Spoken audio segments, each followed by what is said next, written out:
One day one এমসিকিউতে তোমাদের স্বাগত জানাচ্ছি আমি শাকের স্যার। তোমাদের যাদের এমসিকিউ নিয়ে সমস্যা হচ্ছে আজকের ক্লাসটি তাদের জন্য। So let's begin the video. So look at the word and here is written that what is the closest meaning of recoup? সেখানে বলছে recoup এর closest meaning কোনটা? চারটি অপশন দিয়েছে। Option 1 lost, option 2 defeated, option 3 reverse, option 4 subdued. So আমরা আগে বলেছি তোমার প্রথম কাজ হচ্ছে ফরম্যাট মেলানো। যদি কোশ্চেনস এর সাথে অপশনের কোনো ফরম্যাট মিলে যায় সেটি হবে কারেক্ট आंसर।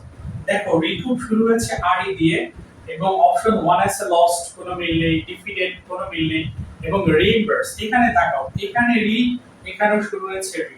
সো তুমি আর কিছু ভাববা না, এটাই হচ্ছে কারেক্ট आंसर। বিকজ আমরা জানি ফরম্যাট যেটি দেয়া থাকবে সেটি যদি অপশনে দেয়া থাকে সেটি হবে কারেক্ট आंसर। এবার আমরা একটু ব্যাখ্যা করি। দেখো এখানে লস্ট শব্দের অর্থ আমরা সবাই জানি হারানো, পরাজিত করা বা ক্ষতি করা। ডিফিটেড মানেও জানি পরাজিত, হারানো। তার মানে লস্ট আর ডিফিট দুটো এক, অর্থ মিলে গিয়েছে, সো তুমি এটা বাদ দিবে।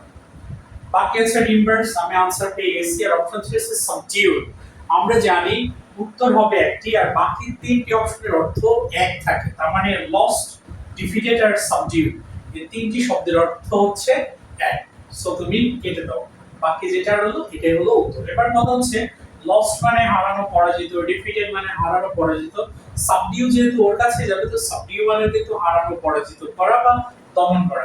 কোশ্চেন হচ্ছে এবার রিকুপ এবং রিভার্স এর অর্থ আমি জানি না, তাহলে এর অর্থ কি হবে? আমরা জানি এখানে যেটা দেয়া থাকে তার বিপরীত অর্থটাই হচ্ছে এটা। মানে পরাজিত করার বিপরীত বা ক্ষতি করার বিপরীত হচ্ছে ক্ষতিপূরণ দেয়া বা জয়ী করা, জয়ী হওয়া অথবা খেসারত দেয়া। তার মানে রিকুপ এবং রিভার্স এই দুটো শব্দের অর্থ হচ্ছে ক্ষতিপূরণ দেয়া।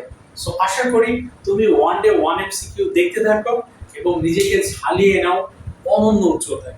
আশা করি তুমি যদি নিয়মিত দেখতে থাকো অজানা শব্দের অর্থগুলো তুমি without help of any dictionary তুমি ইজিলি বের করে ফেলবে।